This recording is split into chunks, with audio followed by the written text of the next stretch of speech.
High school basketball is tough, right, Ron? Coaches might be kind of tough on you. And when you feel like, you know what, maybe I made the wrong choice, I want you guys to think about one name. And that name is Ken Mink. Okay, Ken Mink was out in his driveway one day shooting free throws.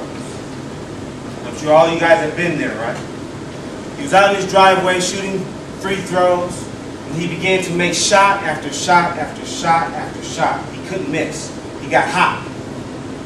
Any of you guys ever got hot? It's like you couldn't miss. You would make turnaround jumpers, fadeaways, layups, it didn't matter. He could not miss. Now the thing about Mr. Mink was he had a dream of playing college basketball one time in his life.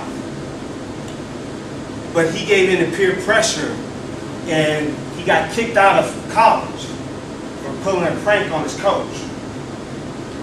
Now when he was out in his driveway shooting those free throws, that dream began to come back to him. Because that was something that he regretted, was not going back to college and trying to regain that dream. He kept shooting, and the more he made his shots, the more excited he got. So he ran inside the house, and he found his wife. By now he was married. And he looked at his wife, and he said, "Baby, I think I still got it." Now she looked at him and said, "Got what, milk?" He said, "No, baby." He said, "I think I still got it. I think I can still play college basketball." Now she looked at him like he was crazy. Now I don't think his voice was that deep or that smooth. That's not. Because at the time that this happened, Mr. Mink was 76 years old. Now I don't know any 76-year-olds with that deep of a voice, maybe a couple. Now I want you guys to think about if your grandpa ran inside the house and ran up to you and said, "I think I can still play college basketball." Some of you guys are laughing, and that's what his wife did. But he looked at her and he said, "This is a dream that I have.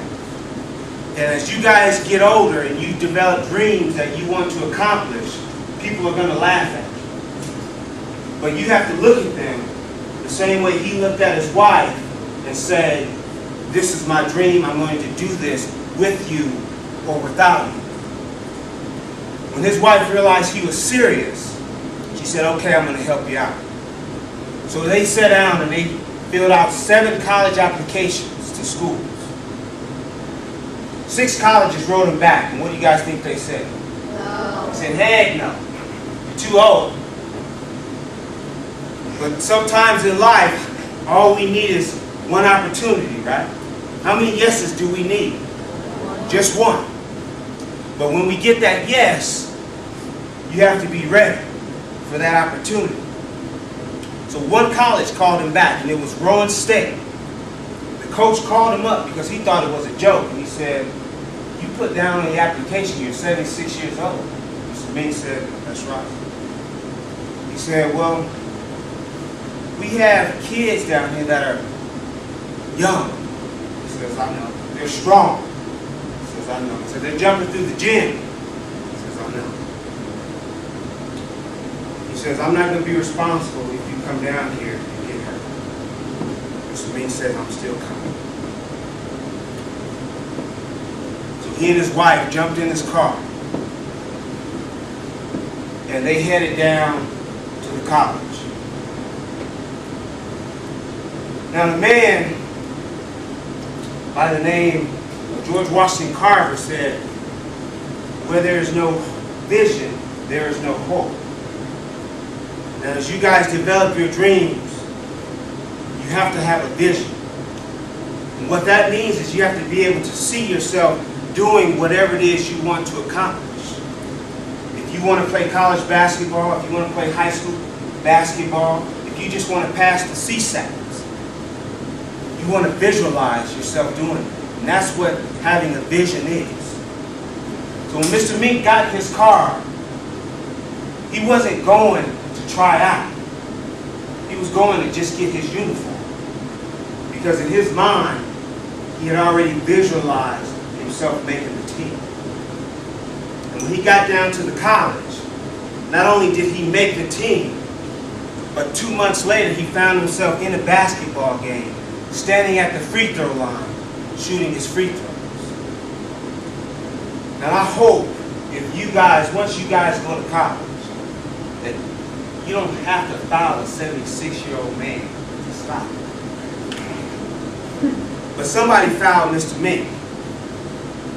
He stood at that free throw line, and his vision came back to him. Because your vision is what you see when your eyes are closed. You guys close your eyes, you can see yourself making free throws, making three-pointers, excelling in the classroom.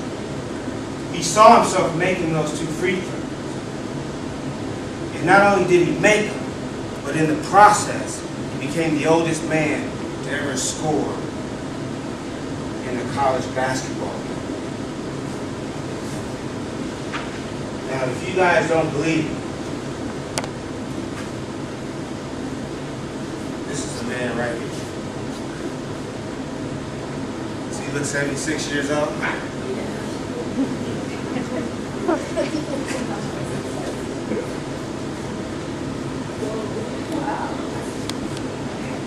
Go ahead and pass that to the back, just real quick. You guys can look him up online. It's a real story.